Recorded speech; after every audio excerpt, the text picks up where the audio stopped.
সুন্দর একটা রেসিপি দিয়ে আজকের পর্ব। দেখো এটা একদম নদীর টাটকা চিংড়ি। আর যেকোনো মাছ একদম পরিষ্কার ভালো করে ধুয়ে নিলে কিন্তু রান্নাটা তবেই ভালো লাগে।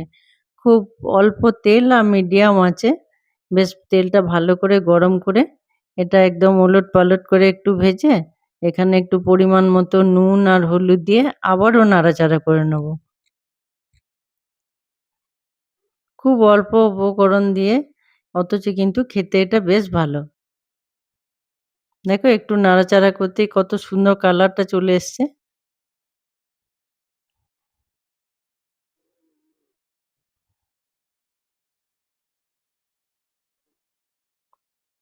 দেখো এরকম একটু ভাজা হয়ে গেলে তুলে আবার কড়াইয়ে একটুখানি তেল দিয়ে পাঁচফোড়ন আর শুকনো লঙ্কা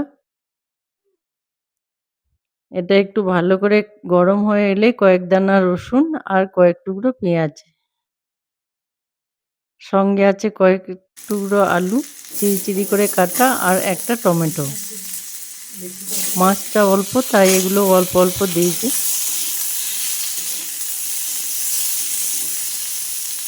একটু নাড়াচাড়া করে একটু ঢাকা দিয়ে দেবো। কিছুক্ষণ ঢাকা থাকলে বেশ নরম হয়ে আসবে।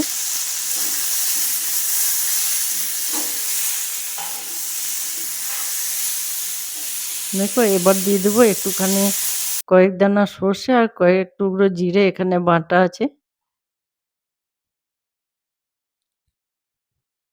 টাটকা মশলা দিলে কিন্তু জিনিসের স্বাদটা আলাদা হয়। আর রান্নাতে একটু গরম জল ব্যবহার করলে তাড়াতাড়ি যেমন হয়েও যায়, খেতেও কিন্তু স্বাদটা আরো বেশি ভালো হয়।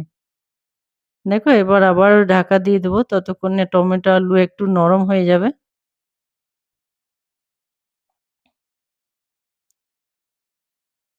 যখন টমেটো আলুগুলো বেশ নরম হয়ে যাবে তখন ভাজা চিংড়িগুলো ফেলে দেবো আর সঙ্গে থাকবে ২ টো কাঁচা লঙ্কা।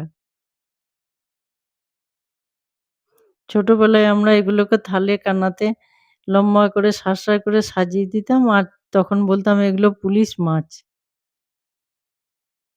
থালাগুলো গার্ড দেবে এরা। দেখো এরপর ঢাকা দিয়ে আবার একটুখানি ফুটিয়ে নেব।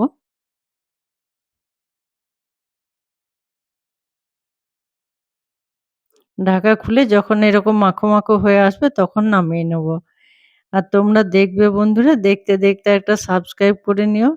আর যাওয়ার আগে একটা লাইক আর কমেন্ট করে দিও।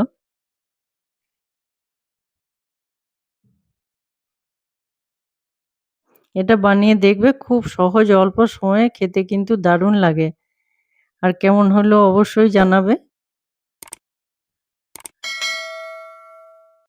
দেখো কিছুক্ষণ কড়াই এভাবে সমঝে যাওয়ার পর যেকোনো জিনিস সাথে, সাথে ভালো লাগে না।